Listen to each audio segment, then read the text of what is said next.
Good morning, everyone. This is Christina Osborne of the Property VA. We have another session today to complete our masterclass lessons. We are in week 5 and just going through our schedule. I'm going to jig the schedule a bit. I meant to cover the property manager and the lead generation sessions over 4 weeks, but I'm going to do this just over 2 weeks, okay?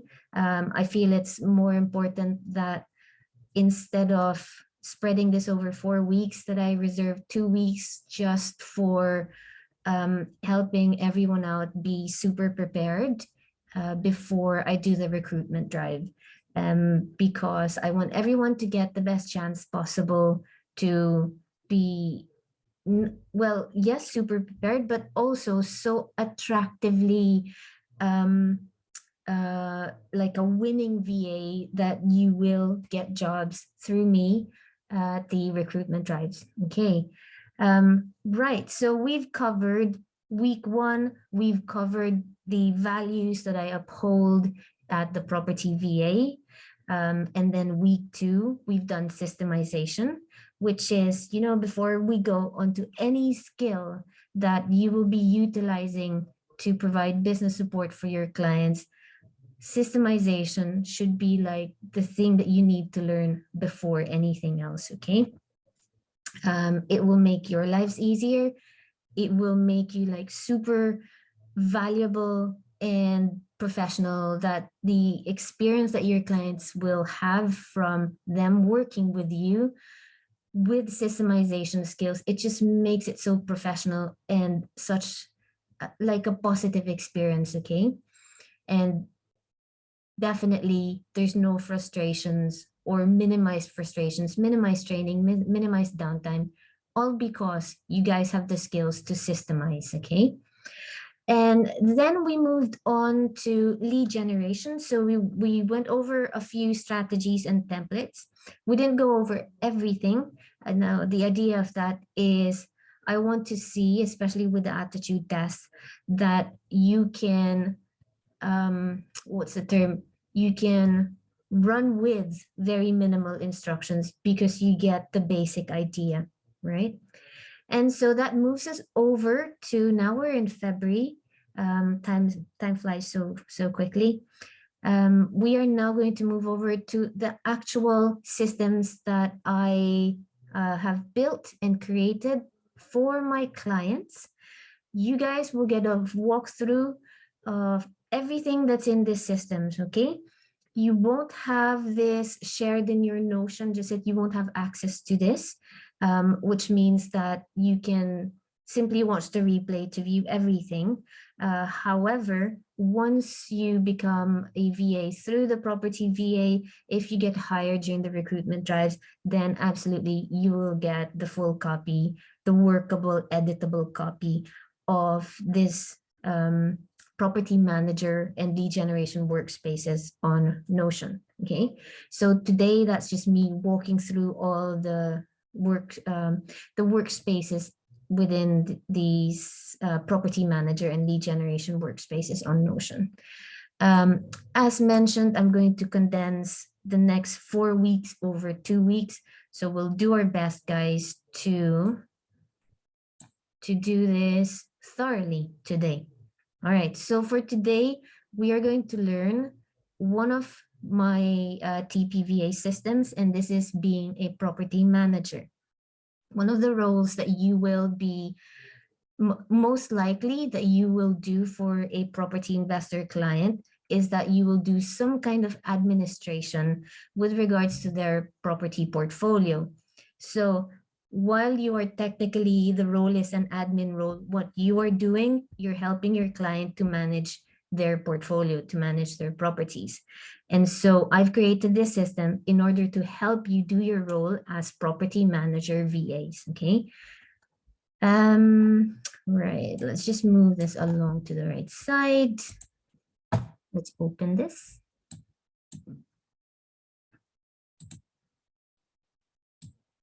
Okay, hopefully by now you guys have had more chances to familiarize yourself with Notion. It's now week 5. So I'm going to assume that most of you medyo kabisado nyo na yung Notion. You can find your way around it. You know how to change things. You know how to add blocks and all that, okay? And you know what features are super useful for you in your role as a VA.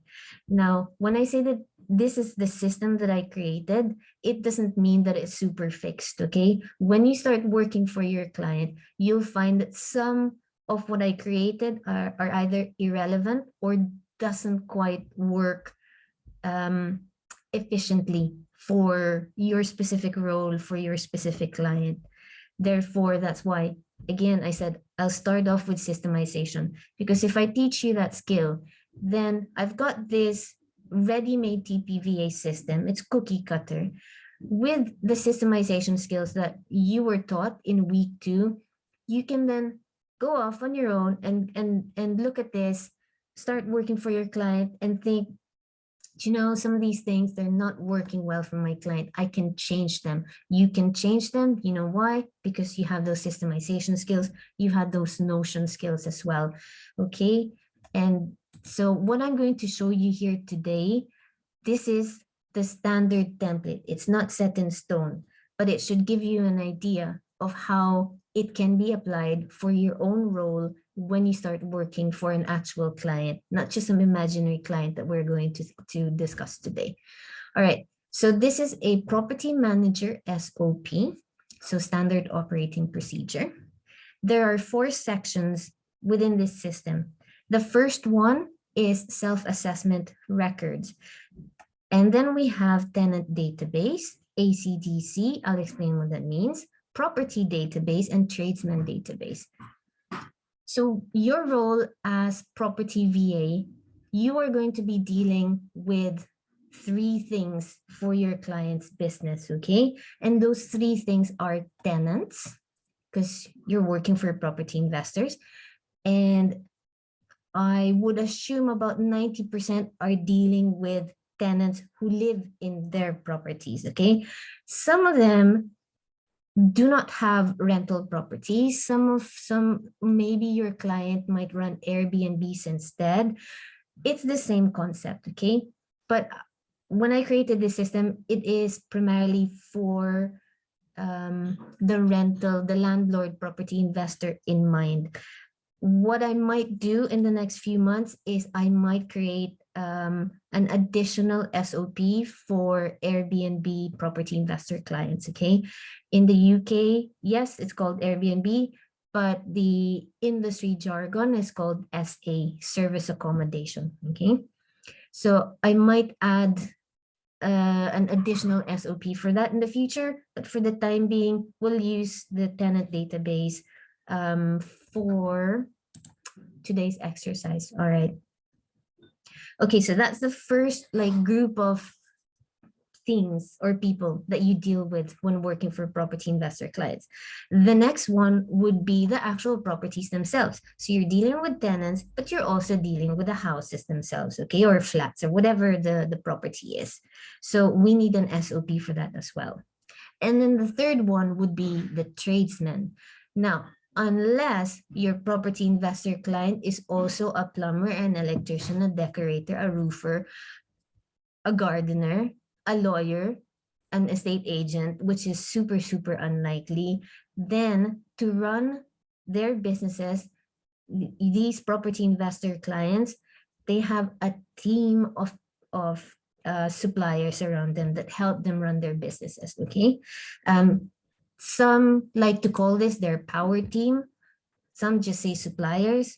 Whatever it is, they are like the what I like to call it, especially in this SOP, the tradesman database. Okay, so those are the 3 groups of things or people or whatever that you as a VA might deal with. I'm not saying that you will definitely be dealing with them, but this SOP is to cover all of the roles that you might need to perform as a VA for property investor clients, okay?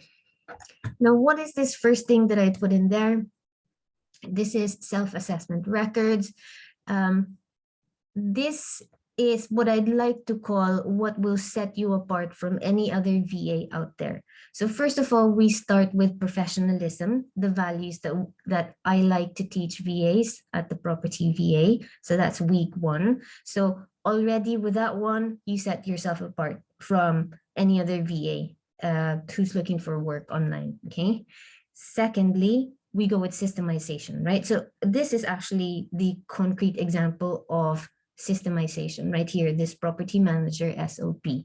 Okay, so what the self-assessment record is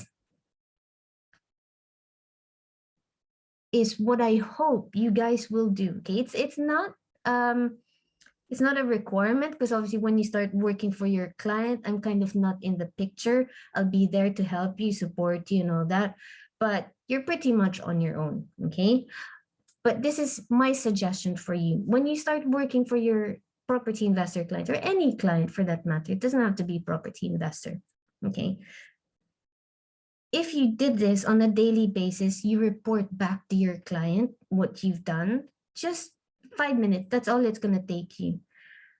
Imagine the experience that your client is having with working with such a professional VA, okay? And your client, you know, when clients look for VAs, they don't think about this, right? If you've worked with as a VA with other clients before, none of them will ask you for this. But I'm saying, guys, if you do this, super, right? Like, you just make your clients so happy. And why don't you do it? Because it only takes 5 minutes. This is just my my suggestion for how you would report back to your client on a daily basis. Okay, so we've got here daily reviews, weekly reviews, monthly reviews, and yearly review. Okay, why is there a question here? If you want to, you can ask your client. Okay, of course, daily means you submit every day. But it might be that your client doesn't have time to look at your daily reports. Okay, so maybe it will just be a weekly report. Okay, so this might be Fridays, every Fridays, or every Saturday, whatever it is. Monthly reviews, it might be at the end of the week. So these are just questions that I've put in there in case you guys want to be OC about like when it needs to be submitted.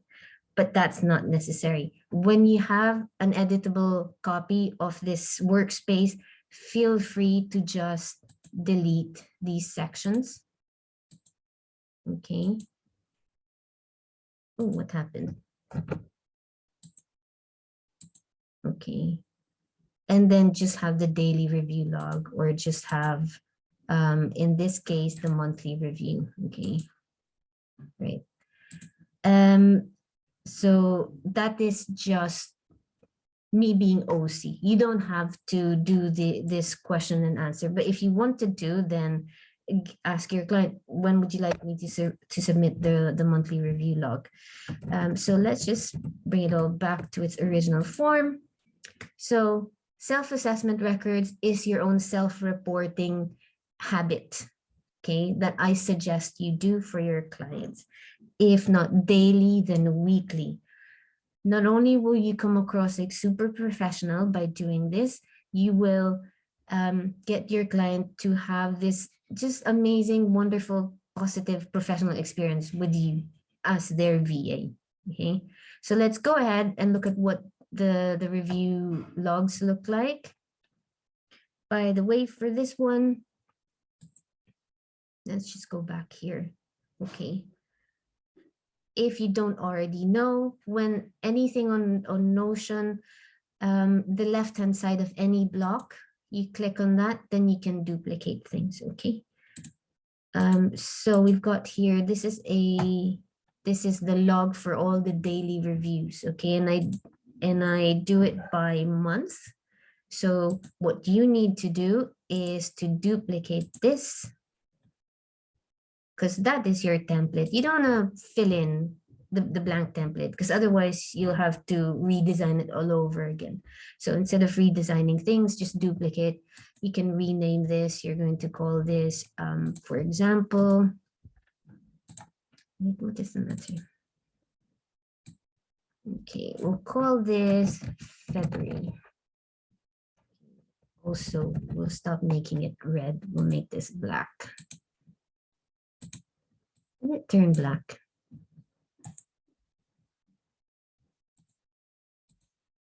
Okay, here we go.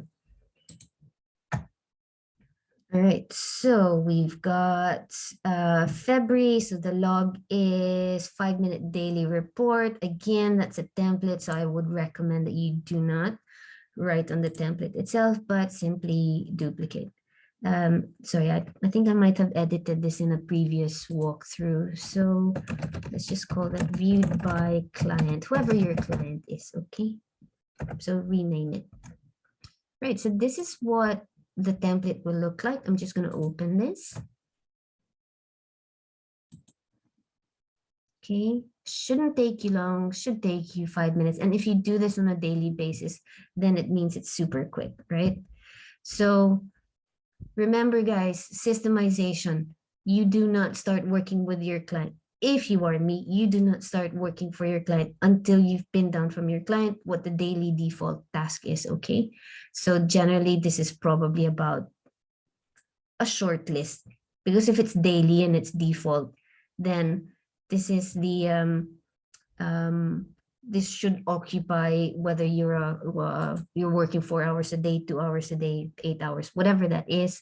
That should occupy whatever number of hours you've signed up to work for your client for, okay? So let's say task 1 is inbox management, okay? And then I've designed this log to have a drop-down menu so that you can just click completed, brief details. You might say something like,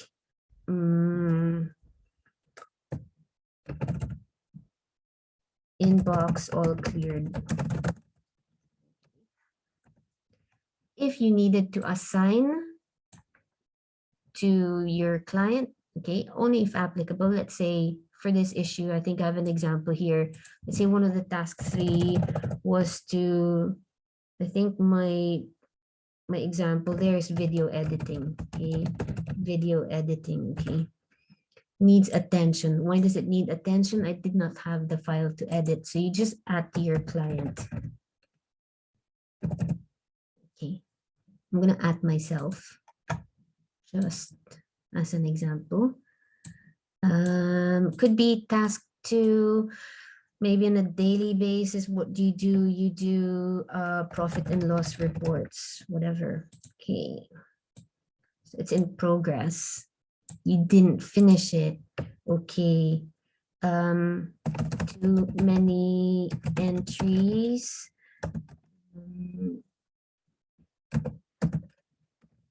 Out or whatever. Okay, so it's in progress. You did some, but you didn't complete it. And then you might upload some files here. Okay, so I've designed this reporting workspace so that you can attach files. Guys, if you're not yet familiar with Notion, how do you design your tables? Up here, if you click on the like the plus sign, you can add these types of columns, okay? Date columns, multi-select columns, number columns, URL, etc., email, phone. So these are your options. There are advanced options, which I am not going to get into for now. I don't think we will be using that. Or you can also do like checkbox options as well, which is really useful, especially if you're going to report like you've done things, tick, tick, tick, okay? So that is the example. There is a second table here, and I call that ad hoc tasks. Yes, you have daily default tasks, but in case during that day your client just came in and asked you, sorry, do you think you have time to just do this because I need this done? It's not your usual thing to do. And then you're like, sure, yeah, it will take 15 minutes or whatever it is, right?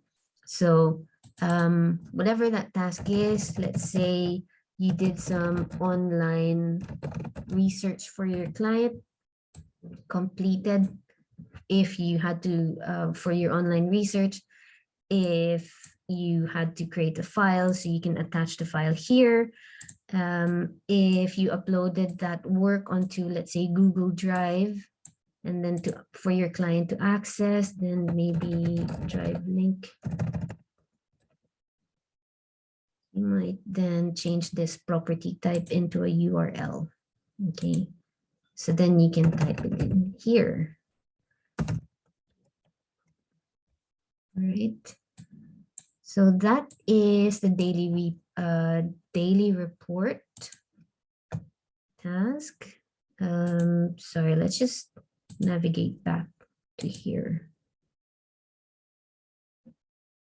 Okay, so you complete this for the month of February, close that, duplicate this again, and then recreate it for the month of March. So we are going to rename, can't really see anything.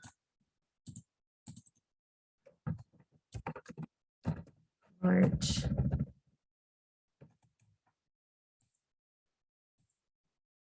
Okay, and so on and so forth. Okay, so that's how you would do the daily review log.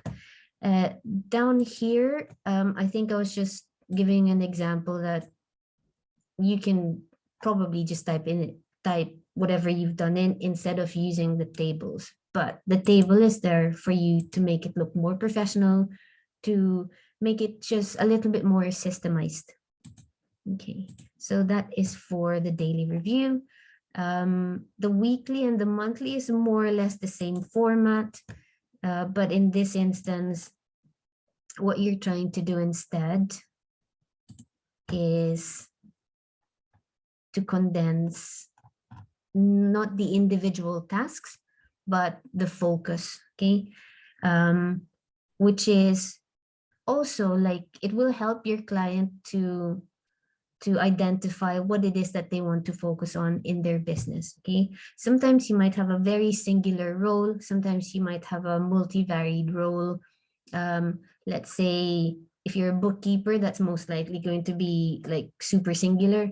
You're not likely to have a focus for this week different from next week's focus, but you might be like an all-around VA. So your focus this week might be helping your client with marketing. Your focus next week might be, I don't know, something to do with finding tenants. Okay, so having this weekly report will just help you and your client be clear as to what you should be working on. Okay, all of this is just about professionalism as well as systemization. Okay, so that's the weekly report. Let's just have a look at what the monthly report looks like. Takes a while to load.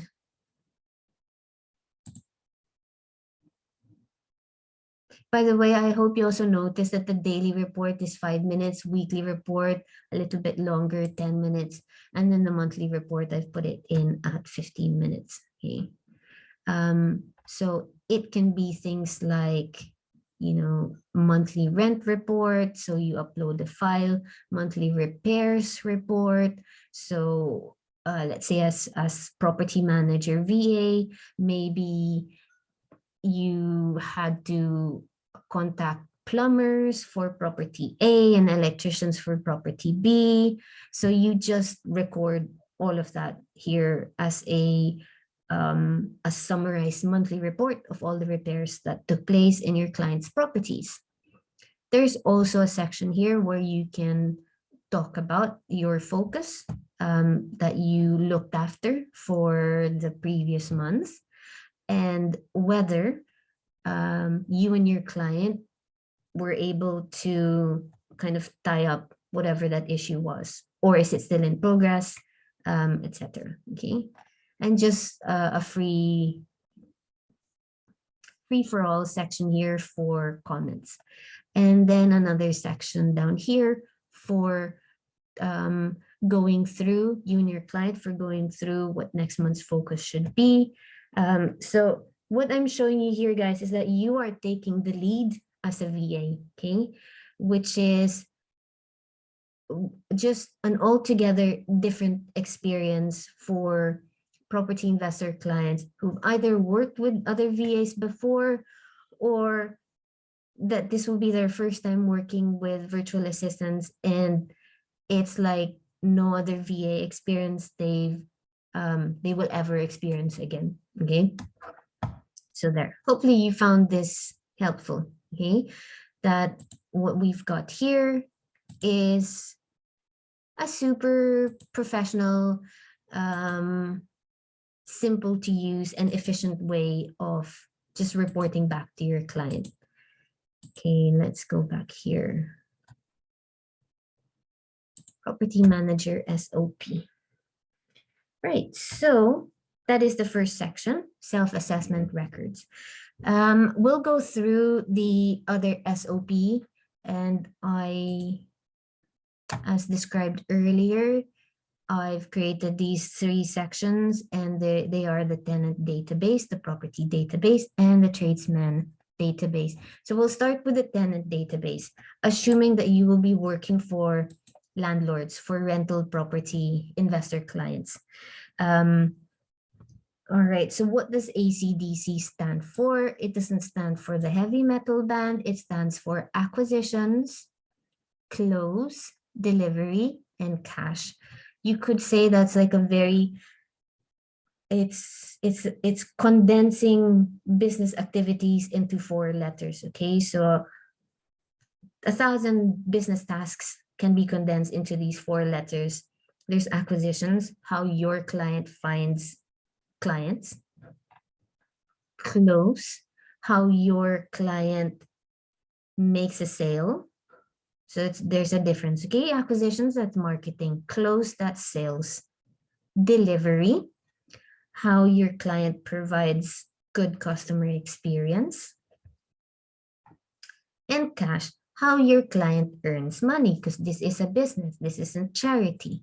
Okay, so that's ACDC. So which is what we're applying here for the tenant database, because this is how your clients will earn money from their tenants. Okay, so we've got acquisitions here.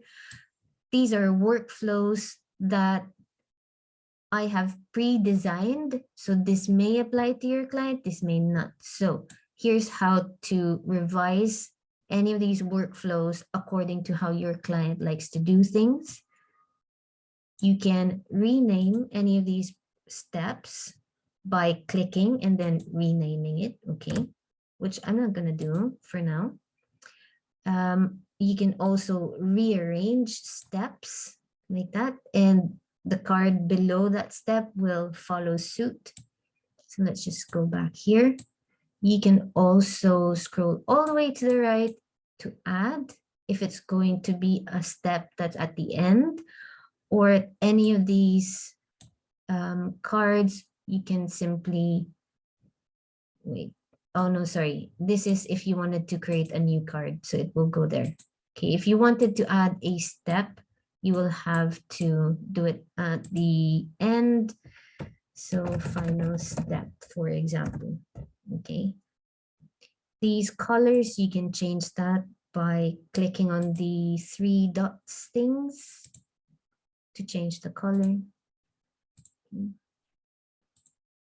And to delete a step, click on the 3 dots again. You can hide and you can delete. I'm going to delete. Right. Okay, so what might be the steps involved in acquisitions, in finding tenants? So in this instance, just like for the cookie cutter step, okay, again, the actual step that your client undertakes might be different, but just for the cookie cutter TPVA system, there's the initial call. So your client may put an advert, for example, in a newspaper, or your client might have a letting agent. Okay, so whatever the method is, there's the initial call. So let's say we've got, as an example here, Miss Jane Doe is tenant applicant number 1, okay? So Miss Jane Doe calls. When she rings, we log her and create a record for her. So we log her call, okay? In this instance, again, we don't really want to use, this is the template. So what we want to do is, let's say someone rings, we want to duplicate that card so that we can create multiple cards without having to recreate the card from scratch again. So let's say Mr. Harry Martin. Cool. All right. Initial call, then we move Harry over to the step create a tenant record. Okay. How does this look like? I've pre-designed this to help you as a VA record as much information as you can about this tenant, okay? So these are possible questions that you might need to ask. This will be a good point before you actually start working for your client to just go over these questions and ask, are these relevant? Do you want me to change some of this? Do you want to delete some of these questions?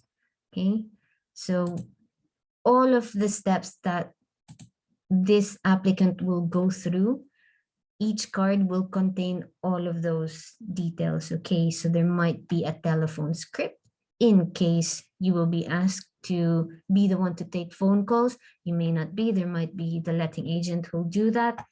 Okay, so there are standard questions, answers, internal assessment, and all that. Again, some of these processes might actually be provided by or instructed by your clients. Then all you have to do is just change these questions according to what your client wants you to ask. But at least you've got a space for which to create that SOP. Okay. Apart from doing the initial phone call and getting information from the applicant, the tenant applicant, there are some documents that you, 2 ways that you need from the applicant and that you need to submit to the applicant as well. Okay, so we've got here, let's say ID documents, right to rent is some of the documents that you need to submit to the applicant. Bank statements, the tenant needs to submit that over to you, etc. So these are all document, like the space for which you can record the documents that have been submitted or that you've received. Okay, so this is why I like Notion a lot, because it's like an office with multiple things that can happen in there. Okay, so this is acquisitions. All right, so let's say what happens next with Harry Martin. So you've logged all of that. Okay, so we are still in creating the record for Harry Martin. Let's say then he agrees to have his credit and background checked, carried out by your client. Then you take a holding deposit. Okay, so holding deposit, then you do the tenant checks. Okay, if it's a pass, then you move over to here. If it's a reject, the report came back as this is a high risk tenant. You know, this tenant previously did not pay rent for another landlord or has some CCJs. CCJs it stands for county court judgment, and you get CCJs if you didn't pay a creditor, like let's say credit cards or electricity bills, and then it gets marked on your credit record. Okay, So let's say Mr. Harry Martin passed all of the checks. Okay. Then we move Harry Martin over to the next workflow, okay, which is going through all the tenant. Oh, what happened? Parang it got swallowed by the other card. Okay. All right, so that's acquisitions. So how you would imagine yourself being the VA doing this work. A lot of this will be instructions provided by your client, but you are just simply helping your client manage the process by being the one operating this workflow, okay? So initial call, that might not even be you. That might be someone else. Let's say they have an on-the-ground team here taking phone calls, okay? But you are the VA who's simply helping manage the whole process for your client and their team, okay? So we've got here close, then, you know, like having this workflow is a visual record for your client to see, all right, nasa na ba si Harry Martin? Then what's he doing now? What's happening with him? Then you log in, you look, client, last I checked, the applicant passed the tenant checks, and so now we are starting the onboarding process for the client. Great. Okay, let's have a look. What is the onboarding process? Okay, so we'll close that. The onboarding process, here we go. Okay, your client may have a standard pack to send out, in which case you as a VA prepare it beforehand. Okay, you've got the tenant card template. Attach mo na dito lahat so that later on when you duplicate things on Notion, each and every tenant that comes in will have this, like you don't have to search for those files anymore. Nandyan na, standard pack to send out. Okay, forms.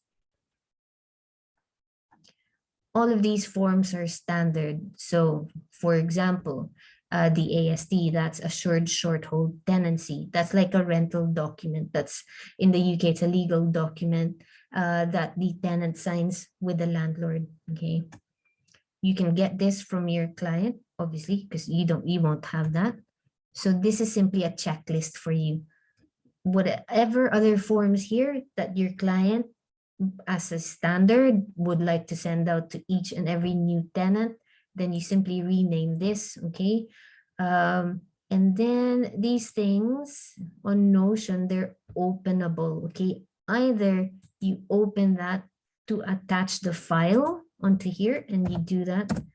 I'm not going to teach you guys how to do Notion, okay? So you just watch and do, right? So that's how you insert a block that allows for file insertions on Notion.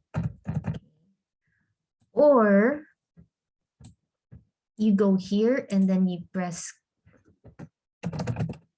forms, and then you change this property into an attachable column. Where is it? There. So what you've created here in Notion is like an attachable column. So if the client or yourself will click on that, then you're now able to attach files or pre-attach files so that it's in the template. And then later on, if you duplicate the templates, then every other tenant card that you create will already have the files attached. Okay.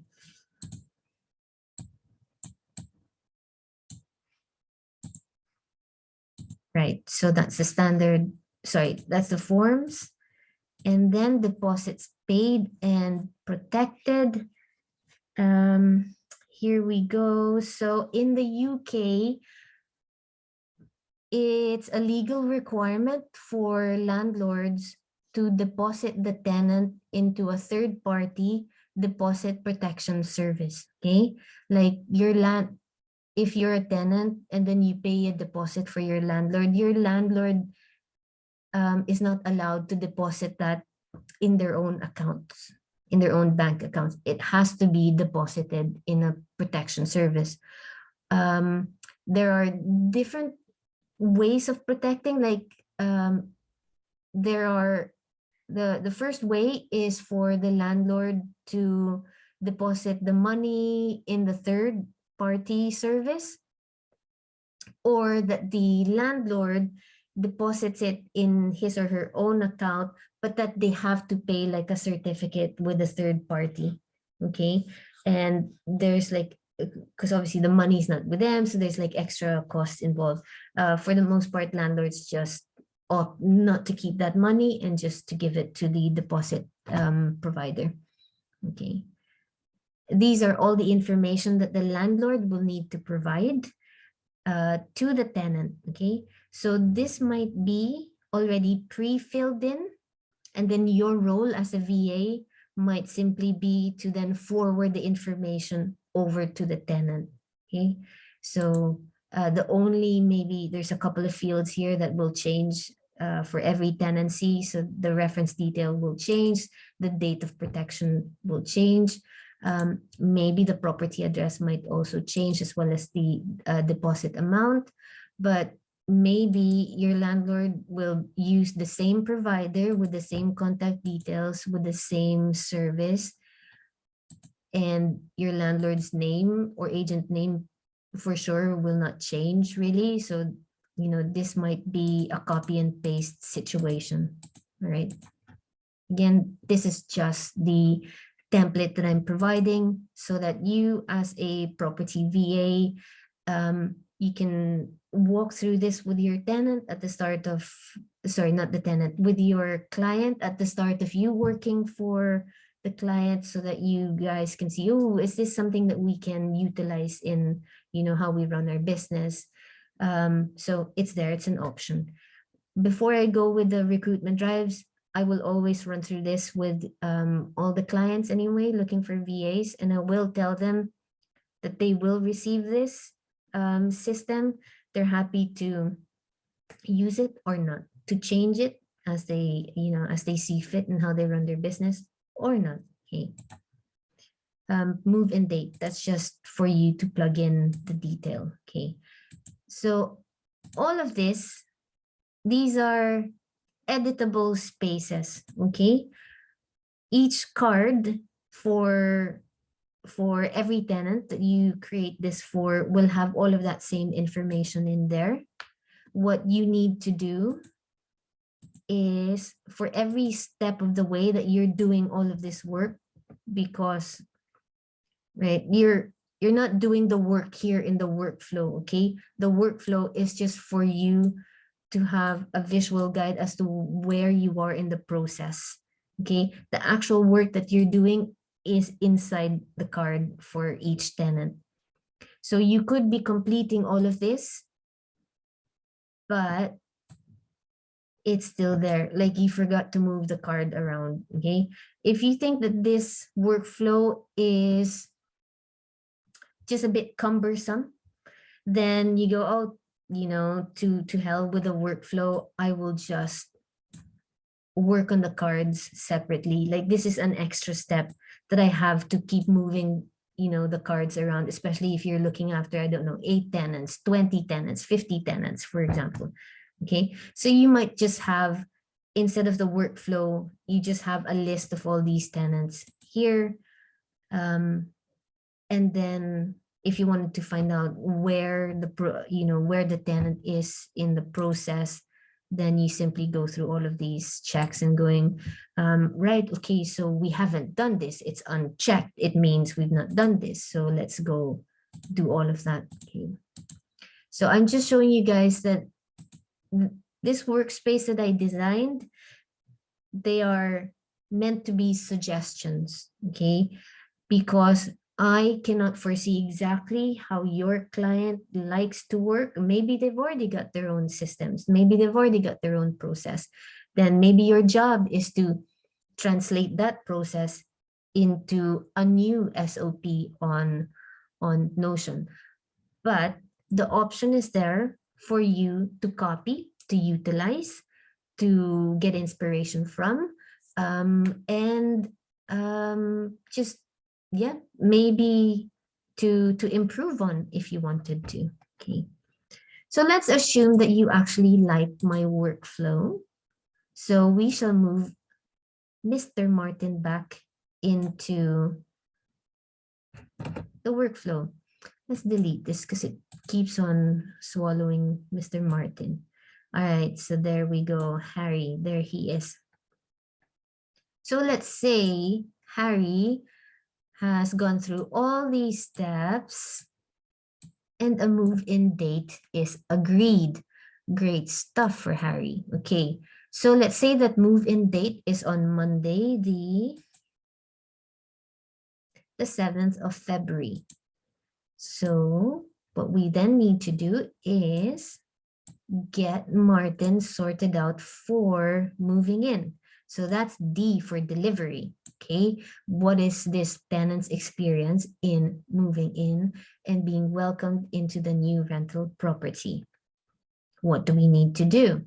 We need to get payment details sorted. We need to get first month's rent collected.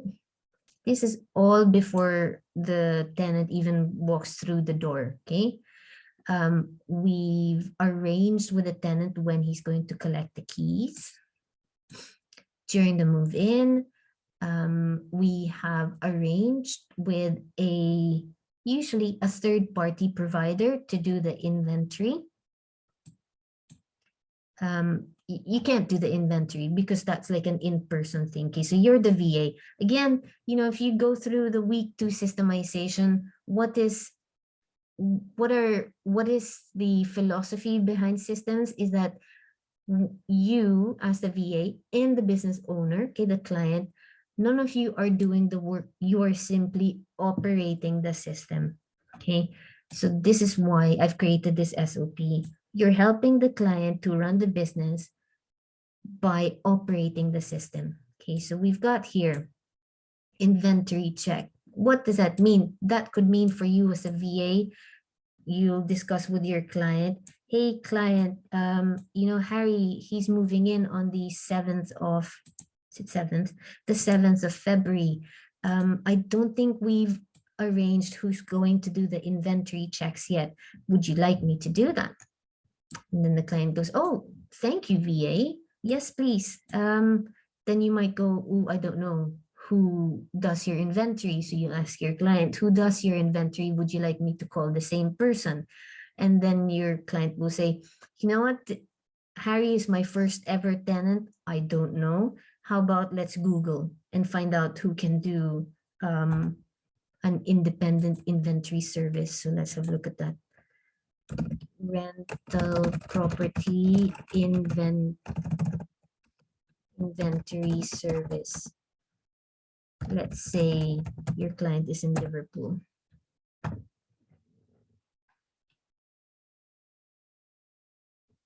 Okay, you might go to your client and say, well, we can go with these guys. They do check-in, check-out reports.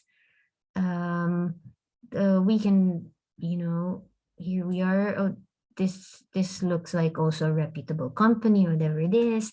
Then your client will say, great, yeah, would you mind emailing them or arranging it with them that we need someone to come over to the property on Monday to check in this client essentially. And then you're like, sure, I'm the VA, I'll do all of that. Okay, job done. Oh, by the way, the Brits, they like to say Bob's your uncle when they say like a job's done. I don't know why. I don't understand that idiomatic expression. But if you hear your client say Bob's your uncle, it means the job's done. Okay, so Bob's your uncle. I don't know why. So here we go. In this case, there's an extra step here because sometimes you might be working with property investor clients who house people needing extra support, maybe mental health or addiction or whatever it is. So that's just an extra like column there, okay? Just so you and your client understands that the same Mr. Harry Martin will need ongoing support. But let's say this isn't an SA property, SH, supported housing or supported accommodation, then what we need to do is move Harry over to the cash workflow. all of this, the workflow, I keep repeating just so like I'm super clear, because sometimes we need to hear things many times, don't we? Okay, the workflow is there for a visual guide. Okay, the workflow doesn't do the work for you. You actually have to open the card in order to do the work. So we've got your delivery, for example, right? Here's the checklist. Here's where you can upload the inventory. Here's where you can upload the gas certificate. Here's when you can upload the meter reading. You know, all of these are just things that your investor client will need to go through in order to go through all the compliance of being a landlord. So I've already created the checklist for you, okay, guys.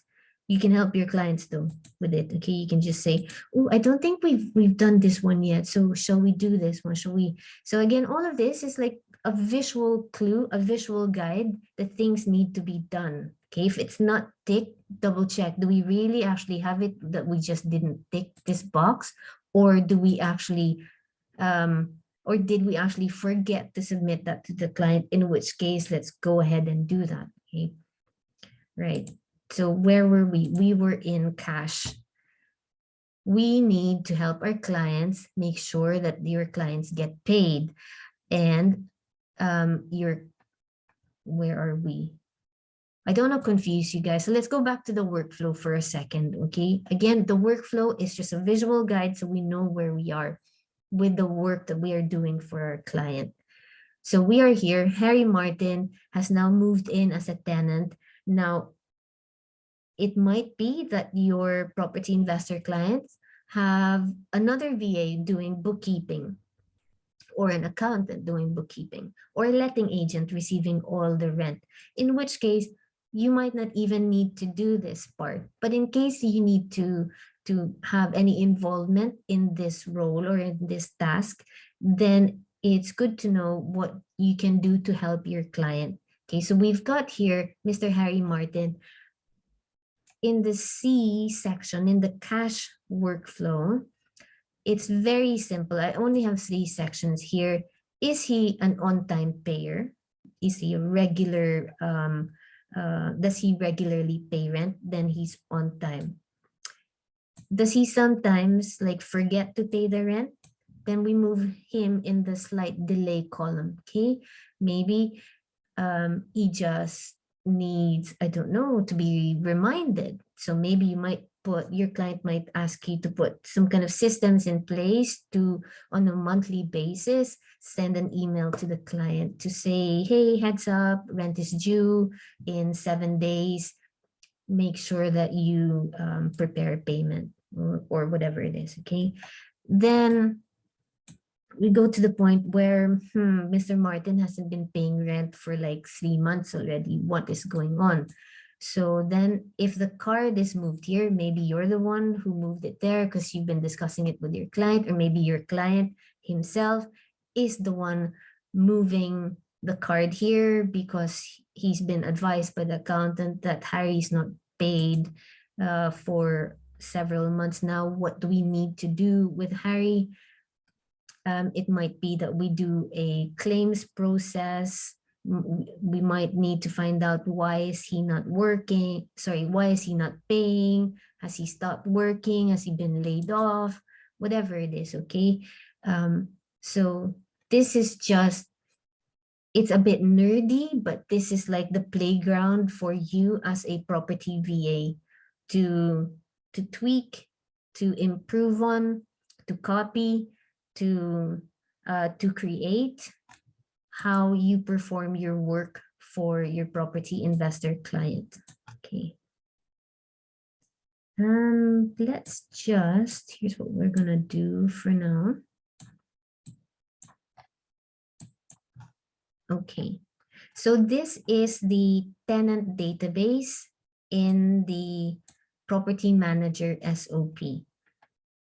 So we'll just do a quick run through again. What might be the tasks that you'll get involved in if your work as a property VA is to help your client manage the tenants?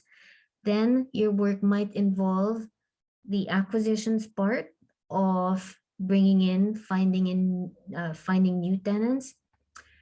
It might involve helping your client do the close, the sale of finding new tenants, okay?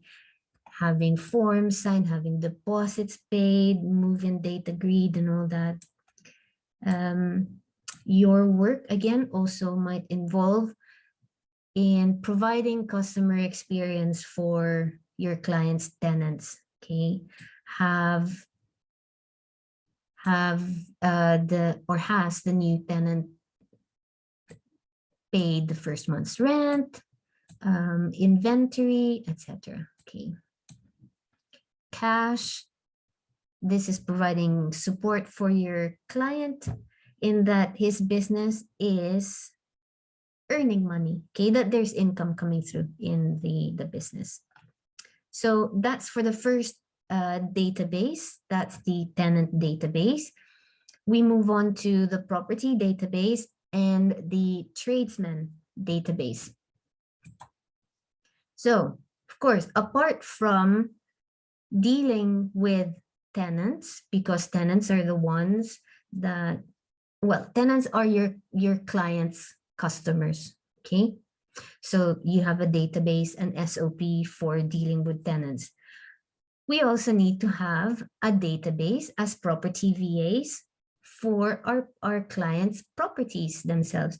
It may just be one property, it may be 100, it may be 10. What we need for whatever size of portfolio our clients have, that we have an SOP for helping our clients manage the properties. So this is the property database that I've designed in the TPVA systems. Okay. Again, rule number 1 on Notion is that you do not edit the template. We duplicate the template. Okay, so we'll just duplicate that. Also, I keep repeating myself, but it's good to repeat myself so that you guys are clear. All of this are just suggestions. They are open for improvement. They are open for changes and revisions, whatever you want to call it. But at least you have an idea just by looking at the standard template, what you and your client might be able to do to improve the systems or to make it work for how your client likes to do their work. So my suggestion is for the property database that for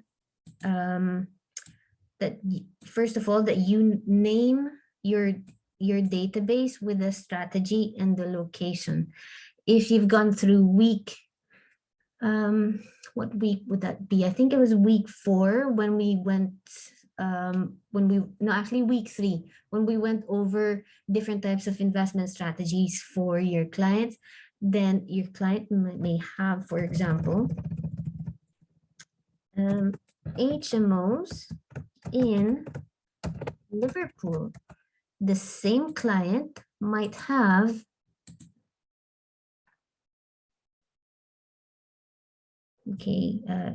duplicating things on Notion sometimes take a while. Your client might have also in the same area Airbnbs in Liverpool.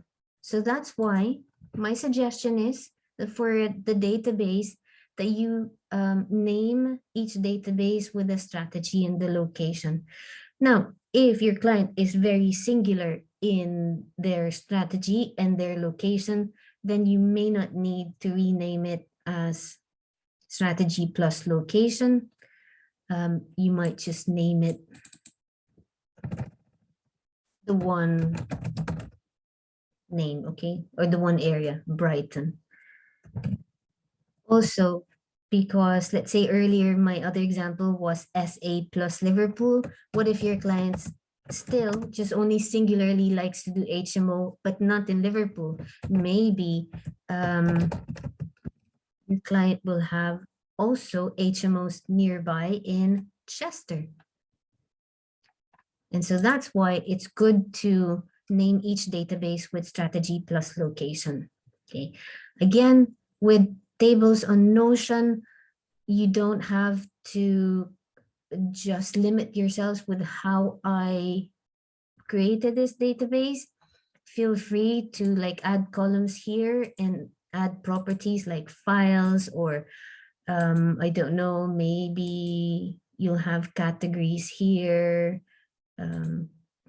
This might be, I don't know. This is for your client to help you design the database as well. This can be, for example, number of beds, okay? And you might design that into, is that a 2-bed? Is that a 6-bed property? And so therefore, for every new properties, you might duplicate this template, and then your clients acquired some new properties. And in this instance, your client has now acquired 4 beds, or this is another 2-bed for your client. Okay, so I leave that up to you to further tweak the database into how you and your client would like to do your work. But you've got a basis to then do the improvements. So how did I actually design this system itself? We'll go look at we'll work on the examples, not the template. Okay, so let's open this template. What have we got here? By the way, you can also change this. Let's say your clients got pictures of the property, then you might want to change that, right? Or maybe here, add cover. Where is it? Why can't I see? Oh, there it is, change cover. So whatever it is, you guys, you can be creative here on Notion. Okay, right. So each property will have a card. Let's just go back here so that we retrace our steps and that you don't get confused. So when you create like a table database on Notion, the first column is always like an openable page, okay? I'll show you guys how to do that, by the way. / that's how you add any block on Notion. And if you type in table, that's what it's gonna look like, okay? So this is exactly the same as that, except I changed this one to a date property rather than a text property, and then I just rename that date of inspection. Okay. But again, that's why I've already created this system so that you can just copy and paste and duplicate things. So let's go back here. So every property, my suggestion is that for every property, you create a card, a new database for those for each of those properties. So let's open this one. In fact, let's rename it so that we don't get confused.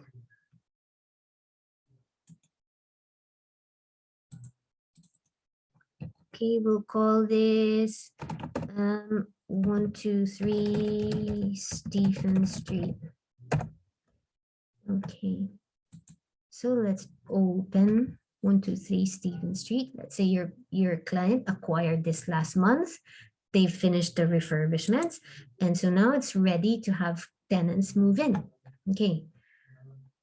Your client, for every property, your client will have like an abundance of files and certificates and receipts and reports and all that. I've just created the space for you to be able to manage and organize all of those things. Okay, so your client says, here, I'll show you one of the gas certificates that I recently received. So your client says, oh, okay, so we've got a new gas certificate for the property. I'm going to scan this. Can you please add this on to 123 Stephen Street? And you're like, sure. So you're like, gas certificate. What's the date? You look at the scan and the date says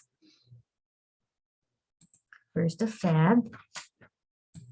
Okay, that means the date for renewal is go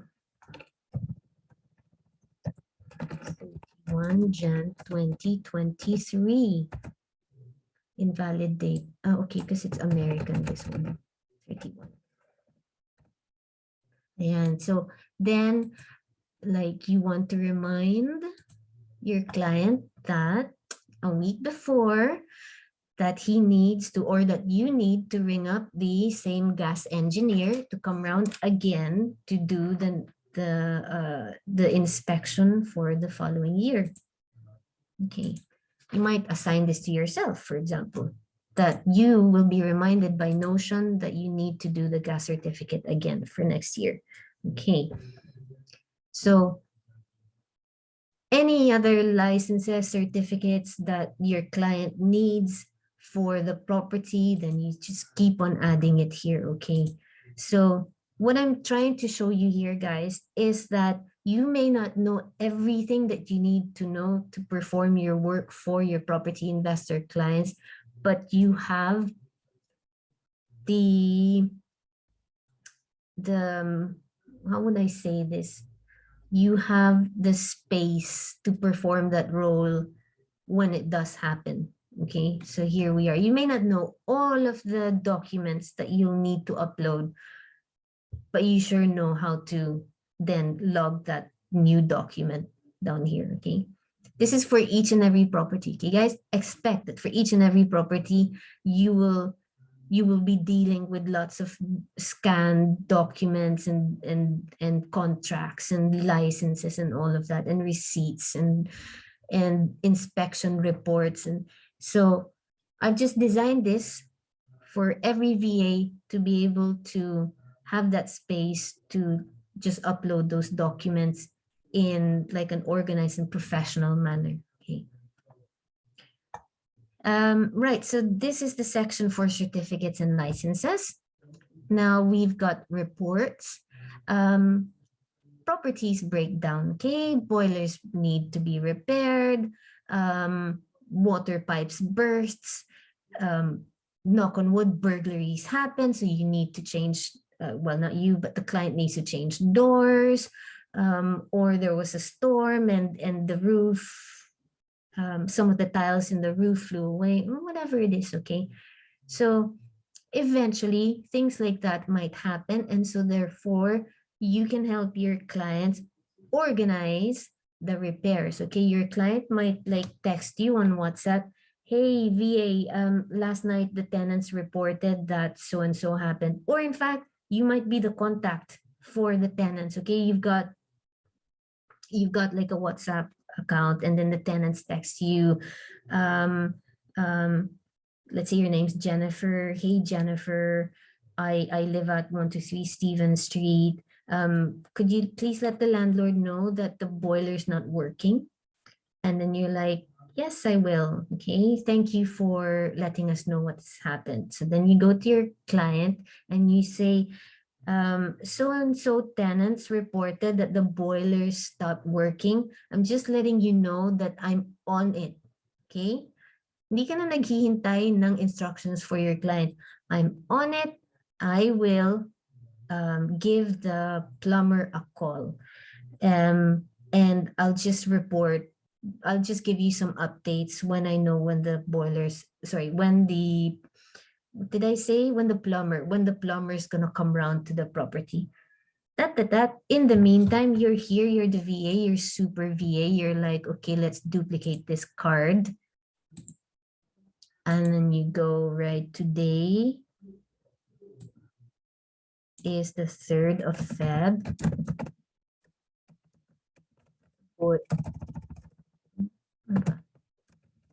Boiler breakdown. Right. And then let's say the tenant sent you a message on WhatsApp. Pumunta siya dun sa boiler, he clicked on it and then sent the image to you on WhatsApp. You might even attach the image here, right? So there's a record, okay? And then you're just doing the work without your client needing to, well, not supervise, but, you know, like without waiting for your client to give you instructions, okay? You're like, ticking away, ticking along. Ayan, you've contacted the the plumber. I keep confusing those two. You contacted the plumber, and then ping, you get a notification on WhatsApp. see Roger, the plumber said, yeah, I'm free tonight. I'll come around at 8. And then you're like, okay, let me arrange it with the tenant. Hey, tenant, plumber's coming around at 8 o'clock. Is that okay with you? Tenant's like, yes, I'll be at home. Great. Then you go back to Roger. You say, Roger, yes, thanks. Yes, can we book you in for 8 p.m. tonight? And Roger's like, great, I'll be there. What's the property address? So again, you know what the property address is kasi nga you have, you have the property card. You're like 123 Stephen Street, Liverpool, so and so and so. You're like, okay, so you've actioned on that one. Okay. So you're here, you're just operating the system. Okay, this is why systems are great, because you're just operating it. You have like this, you have like a desktop or like a dashboard of buttons that you press, of levers that you pull and push and all that. Okay, so this is your dashboard. This Notion is your dashboard, okay? And then all the while, your tenant is so happy that you are taking the reins, that you are here just helping your client not have to do the work themselves, okay? So you're like, okay, yeah, Roger's coming in. You just give an update, quick update to your tenant to say, hey, just, Roger, the plumber said he's coming around at 8. The tenant's been informed. Tenant will be at home. I'll give you another update maybe tomorrow morning because I'll be asleep by then because syempre you're in Manila or in the Philippines. And then you go next morning, you get an update from the tenant to say, boiler's fixed, thank you. Or Roger to say, job's done, here's my receipt, please pay, right? So the pagising mo the next morning, you're like, okay, let's give an update to the tenant, to the client. Hey client, just so you know, we've got the boilers fixed. Roger sent in his invoice. And let's say there's another VA doing the accounts. You're like, I'm going to forward this to Mary, the bookkeeper. And then Mary swoops in and then she goes, okay, I'm going to pay that invoice, right? That's it. So that's like all the repairs. Well, not all, but just this one repair. Okay, so that's repairs. So repairs are kind of one-off, right? They, as and when it needs to be attended to. The ones that are not one-off, the ones that are regular, might be inspections.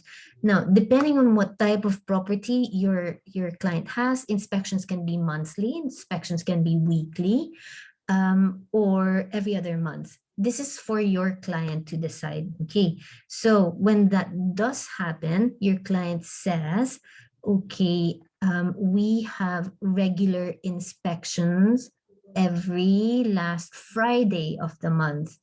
And then you go, okay, great. So that means the next inspection is going to be on the 25th. All right, so you just go get inspection due. Okay, and that's it. So if there are files or pictures or whatnot, you know what to do. You forward slash and you go image, or you forward slash and you go file. I'm teaching you guys Notion on the go, okay? Because I don't have time to like do a Notion course. Or you forward slash Google Drive. Or you forward slash a web bookmark if like your client uploads it to another portal or platform. Okay. There's a section here as well that you can converse with your client. And then you can just go, hey, at client. Files uploaded. Siyempre, that's a bit too short, but that's just an example. Okay, you can actually like make it sound more professional, like dear client and all that. Thank you very much. Okay, so there you can also use the comment section to attach files, to tag your client. The @ sign on Notion, generally when you do @ sign, it tags the person, right? The user, like if you're on Facebook or Twitter, whatever. But on Notion, using the @ sign, you can do more than just tag somebody. You can tag dates. You can tag a page. So let's say I might go. So this is the side. So here, like Notion will give me a list of all the pages that have SOP in them, which is really good because then you might like say, hey, at client, you were looking for this and that information, just let you know it's here. And so the client will like, oh, okay, thank you. So then the client can just click on that. You can resolve comments as well. Okay. And then click on that if you want to reopen the comment or your client wants to reopen the comment. I can also delete them. Comments can also be viewed here on the side, yeah, especially if you've got like resolved comments, and which means that you can view like the comments that you cannot view because it's been resolved. Okay, but there are none in this instance. Okay, so talking about all those repairs and inspections that need to happen, I'll just very briefly go back to the manager SOP, because you've got here, and that's why this is so important, you've also got a tradesman database, okay? So that, you don't like wait for your client, you go, oh no, the boiler's broken, I need to ring the plumber. And then plumber is like tubero. Boiler is like the thing that heats the house, okay? Wala tayong boiler sa Philippines kasi like it's nice and warm and tropical. It's like someone repairing the aircon, okay, back home. So we've got here like boilers. Boilers need to be repaired, so you need to ring the plumber and all that. So, like you've got this database, so pumunta ka dito sa database. If your client doesn't have a database, imagine how professional you will like be for your client when you go, shall we create a tradesman database so that every time there's a repair that needs to be done, like I don't need to keep coming back to you, I'll just refer to the database, right? Do you guys think that will sound super professional to your clients? Quick answer is yes, it will. Okay. So it might be your client is a new property investor, doesn't really have, new to the area, doesn't really know which tradesman to go for. Then you can just research for your client. You can go trusted traders. Okay, Liverpool. I think it's called, rated people or trust a trader and trusted traders. There's all of that, okay, on the internet. So guys, week 1, what was our lesson on professional mindset is resourcefulness, okay? Then you build the, what you call this, the database for your client. Let's say it's the first time that the roof needed to be fixed. So let's say for this database, meron ng database for plumbers, meron ng database for electricians and all that, etc. And then, yeah, that's a good example. You see, I don't have roofer here. Let's say sobrang lakas ni storm, whatever, and then natanggal some of the tiles sa roof. Someone needs to repair that quickly, otherwise the water will come in and then that's going to be further damage, and then further damage like further cost. So it's good to repair the roof ASAP. So here we go. Roofer pala, not roof.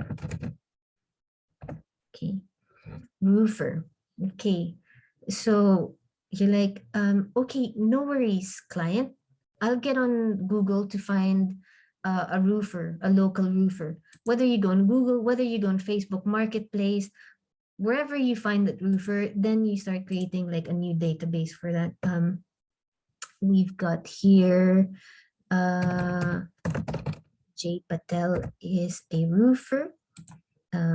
You could find, I don't know, let's say Michael Star Okay. Ayan. So, edi ikaw na nag-create ng database. Okay. And let's say you want to like really do more with the database, and then you go, do you know what? Jay Patel did a really, really good job. Then let's add a property here and we'll call that rating. Maybe that's a select property. Okay. Maybe you want to say use again. All right. So that for next time, let's say, you know, another property, natanggal ulit yung tiles sa roof, same area, same local location of the property. And then you go, right. So let's check out Jay Patel. What did we say? Okay, Jay Patel is a use again kind of roofer. Or it might be you have another tag here. It's called, oh, no, Jay, you know, like if we can avoid using Jay Patel, he's too expensive. So let's just go with Michael Starr. Or it might be that, let's say Jay Patel is retired. Okay, so edi wag mo nang gamitin ulit si Jay Patel, right? By the way, on Notion as well, I'm just showing you guys like handy things that you can do on Notion. You've got here board view, which is a workflow. It's Kanban board. Okay, it goes from left to right generally. But in this case, this isn't really a workflow, is it? Because plumbers don't go into electricians, into decorators, etc. This is just a way for us to create a database by organizing the tradesmen by area. So you put the area here, and also by profession.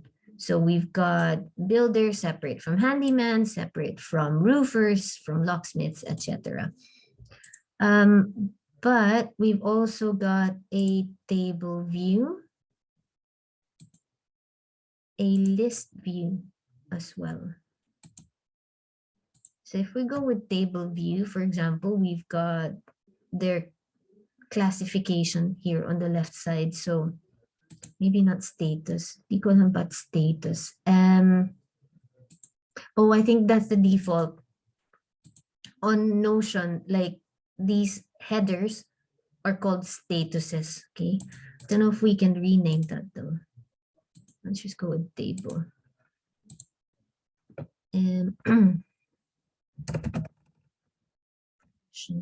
Okay. And then we've got here, dito natin makikita si rating.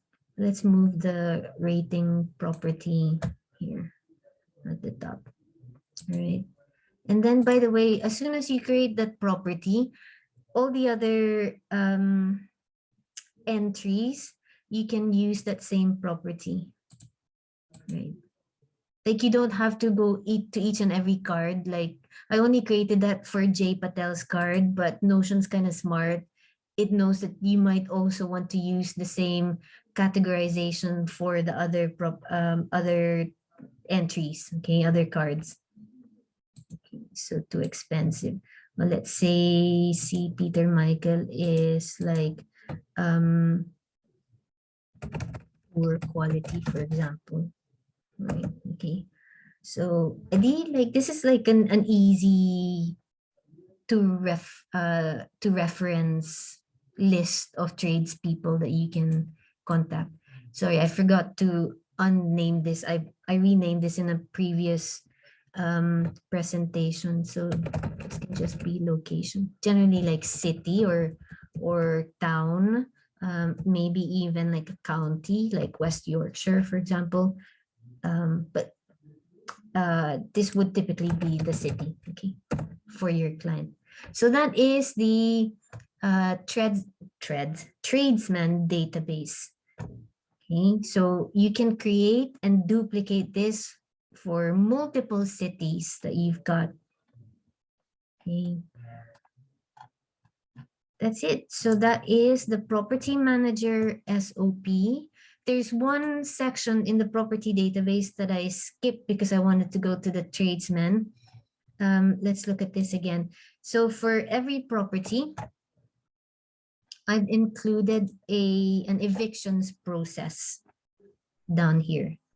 It is a sad fact that sometimes we may need to evict some tenants because they've not paid, and so your client can't keep losing money, so they need to evict the tenant, or the tenant is doing illegal activities at the property. Maybe they're growing like stuff that they're not supposed to grow, or that they've done some antisocial behaviors, like, you know, they got into a fight with tenants from room 4, for example, and all that. Okay. Or that they're wanted by the police for like something completely I don't know, completely separate issue, and so you need to evict that tenant. You can't just like bring new tenants in the room. You have to formally evict the existing tenant, do that legally, do that compliantly before you can bring new tenants in, because if you don't do it legally and compliantly, that tenant can come back to you, and well, not you, but the client, and you can be sued in court, and that can cost your client seriously tens and thousands of pounds for that. Okay, just Google it. A tenant took landlord to court, and see all the stories that you find there. So we want to do this professionally. As VAs, we want to help our clients do this professionally. Okay. So this is a checklist that you can help your client with. Let's say you're during like a team huddle or a weekly meeting, your client says, you know, we've got like a problem tenant in 123 Stephen Street. I think we may need to evict. You're like, ping, I know that. There is a checklist that Christina's created on Notion if ever that we wanted to evict a tenant. Okay, so you open it and you say, right, I think there's a checklist on Notion for that, Mr. Client. Shall we like just go through the checklist? And then your client will say, yes, that's super helpful. Let's have a look. Okay, check whether you can serve notice under section 21. Okay, let's do that. Let's just open this if I've put the process on there. Okay. No, okay, why don't you just Google? Okay. What I'll do is I'll improve this and actually put the link on there. Okay, section 21.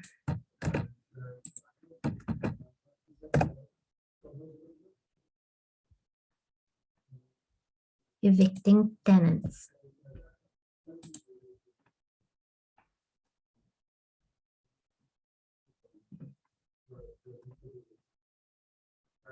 Okay, so here's all the list that your client can go through and say, oh no, VA, can you check when the client moved in? Sorry, when the tenant moved in? And you're like, okay, yeah, let's look at the database. When did the client move in? The client moved in December, so I'm sorry, we can't evict the tenant yet. Okay, or the client moved in December 2020. Then yes, we can evict the tenant. Okay. So you'll go through the checklist here with your investor client. Okay. Alternatively, your client can also look at section 8, grounds for eviction. Section 21, it's a no grounds eviction. Section 8 is like grounds for eviction. That is to say, the tenant did something that, regardless of all of these what you call this, conditions, if a tenant has committed something under section 8, then you can go ahead and evict the tenant straight away, right? So, but anyway, so there. So then start the process. So here's the process: evictions process under section 21, evictions process under section 8. Again, this is the template, so just duplicate that.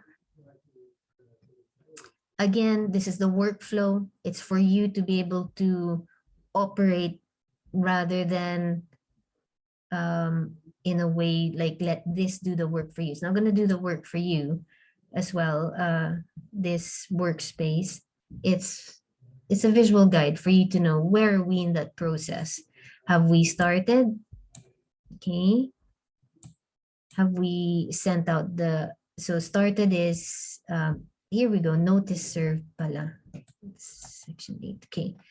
Notice served, was the notice challenged? Are we now taking some court action? Meron pa pala akong other card here. You can tell I keep using this, and so sometimes I forget to make the template copies. Sorry, the duplicates pala. Or at least I have made the duplicates, but I forgot to delete them. Okay, so there we go. So again, so this is just step 1 all the way to final step, okay? Rename these steps as needed, move them around as needed, add some additional steps as needed as well. Okay, so what we need to do here is, wait, first step is to duplicate, of course. In that we rename each card with the tenant's name. Okay, so let's say we're doing this February. We don't know yet the actual notice date, okay, that we served the section, but we assume it's sometime going to be in Feb. We'll just rename that later on when we have an actual date. So we have Feb, and this is, what's his name? Harry White or Harry something. Okay. Okay, so we've got Harry. We are going to evict Harry, unfortunately. So we create an eviction card for Harry, and then we are going to go through the process, okay? We are going to check the minimum notice period. This one says 4 months. I don't put the checklist on here because like this process might change, this law might change. So I'd rather just like not put the actual step on here, okay? So, but do check the minimum period. The current law states that it has to be no less than 4 months. Yes, Harry moved in more than 4 months ago. Okay, apply for court action within 1 year after serving notice. All right. So let's say we're going to serve notice. Not today. Let's say on the 10th of Feb.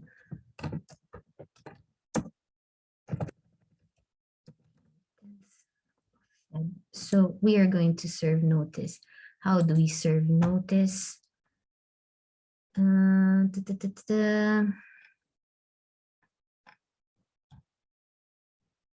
It's Form A that we need. What I'm going to do, guys, I'm going to revise this. Okay, it says section 8 form 3, but this one says section form 6A. I don't know if it's changed since. Okay, I'm going to revise this to include the correct forms as well.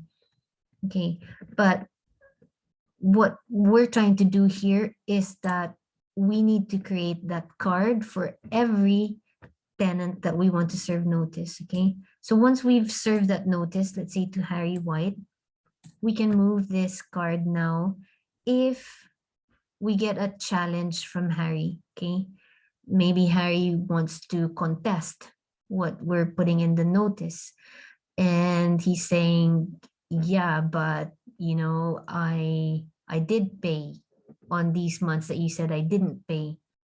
So you receive a notice challenge. Sometimes that's just delaying tactics because it'll take you a while to like check your bank accounts and statements to prove that, you know, actually he hasn't paid, and here's the proof.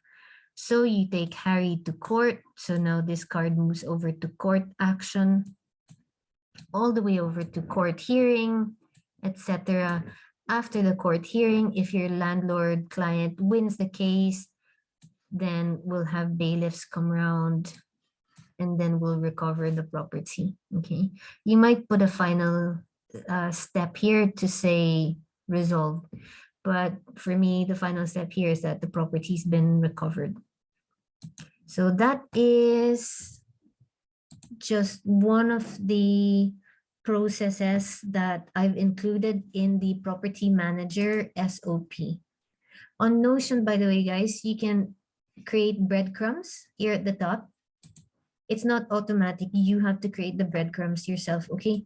So here's how you do it, / breadcrumb. Okay. But there's already a breadcrumb there, so I'm just gonna delete that. Okay. So that's it. We've covered the Property Manager SOP. We've got about 15 minutes to spare for Q&As. I'll just run through it very, very quickly again. Property Manager SOP, I created this because working for a property investor client, you will most likely, I don't know this for sure, you will most likely need to do some work managing your investor client's portfolio of properties. And to do that, you will likely need a database for tenants. You will need a database for the properties. And those properties might be grouped by location, might be grouped by location by city, or might be grouped by city only, okay? So I leave that up to you to redesign this as in the way that best fits your client's own portfolio. And finally, we've got a database for tradesmen because more than likely the properties will need attending to, okay? And it's not just to fix the property. Sometimes you might need a database in the tradesman database to include professions like estate agents, letting agents, solicitors. Solicitors are, or like it's another word for lawyers that handle the house purchasing transactions, okay? So solicitors, you might need a database for cleaners and all sorts of people that you will likely need to contact while you're doing your work as a VA for property investor clients, okay? Right. I am going to stop sharing my screen and then have a look at the questions. Do we have questions here? Okay.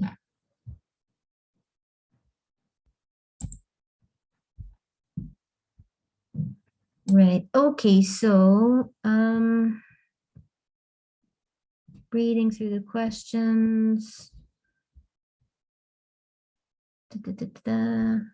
So it's all about emails. I think Angela's sorted that out. Are there any questions with the database itself, or maybe Notion, how to create things on Notion and all that, or maybe work related to helping property investor clients manage their portfolios? If there aren't any other questions, I'm going to say thank you, but I would rather I'd stay behind for any other questions that's maybe not related to today's topic, maybe related to last week's topic or previous week's topic. Do we have Susan? Are you still raising your hand, or is that no? Well, anyway, I just want to comment. I was overwhelmed with the with a lot of tools and the recordings. No, not the, because I'm not familiar with Notion, so I'm actually checking out YouTube and how to use it. Yeah, you can very quickly get the hang of using Notion because it's just like typing on a Word document, but whatever you type, you can transform into something else. Okay? Para siyang yung text becomes a folder, becomes a room, becomes a file, becomes a checklist, becomes a bullet point, becomes a table, becomes an all of that. Okay? So it's actually pretty neat and very useful as well. Great. If there are no other questions, maybe you might be right now kind of overwhelmed kasi ang dami kong kinover, ang dami kong questionnaire with you and all that with regards to the kind of work that you'll be doing for your property investor clients. I will always go back to like the concepts of what we learned in the previous weeks, okay? This SOP is all about you being a professional VA. So that concept, that professionalism, that's covered under week 1, okay? What are the values that for me are non-negotiable if you want to be a VA? Now, you can be your own brand of VA, but if you and I, we don't share the same values, then A, I'm not going to allow you to find work through me. But also B, then we are not on the same page, and so therefore you can't find work through me with the recruitment drives. Okay, so one of those values are professionalism. Okay, or is professionalism. To have this platform, this framework to carry out your role as a VA, one, your client's not expecting that. For you to come with those tools your first day of work is just going to be really, really impressive and will set the standards and like the base of the experience that you and your client will have working together. Okay. Secondly, now we move on to week 2. What did I teach you in week 2? I taught you systemization. Okay. It's not just enough that your client gives you instructions and you carry out your work. It will immensely help if you've got that framework to carry out your role as a property VA for your clients, to have a means of having a database for tenants, a database for properties, and a database for the tradesmen. And that's all it is. Now, whether you use Notion, you don't even have to use Notion for it. I do recommend because it's like free and it's super useful. Okay. You might just create a system on Google Drive, for example, or Outlook, or Slack, or Podio, or Asana, whatever it is, right? I've given you like the basic concept, okay? For you to do your work as a property VA, you will most likely be looking after tenants. You'll be looking after properties and what those properties need, like repairs, certificates, and all of that, licenses and all, okay? And then third, you will need to be dealing with tradesmen. So if you can recreate or replicate the same on another platform, go ahead and do that, because you're free to do your own design of whatever system. Okay.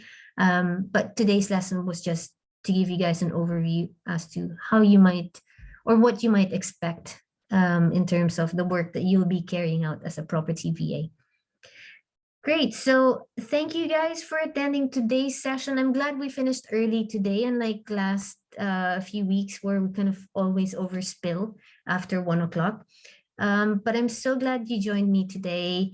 Anyone watching the replay, if you need help, you can contact me directly on Facebook.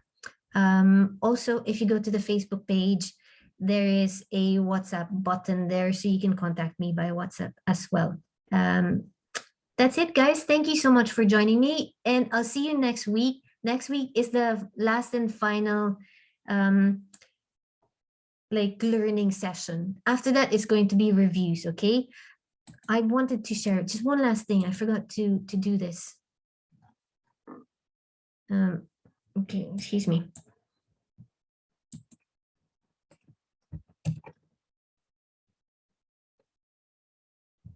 I'm going to create for you, or I have created, cheat sheets, okay? Because I know how overwhelming all of this information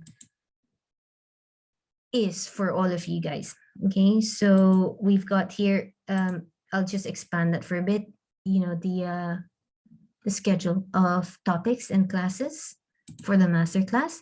And then down here, I've got cheat sheets. when will I share the cheat sheets with you? You finish next week's session, I will share the cheat sheets with you, okay? You can catch it live or you can catch it by replay, but you'll have a cheat sheet for every week: professionalism, systemization, business support, lead generation, and then today's and next week's sessions would be TPVA systems, but also you'll have bonus cheat sheets for calculations and quick links and references that you will need as a property VA. So that's it, guys. Thank you so much for joining me here today. I am going to end this session now. You guys have a lovely Friday and weekend ahead. Goodbye.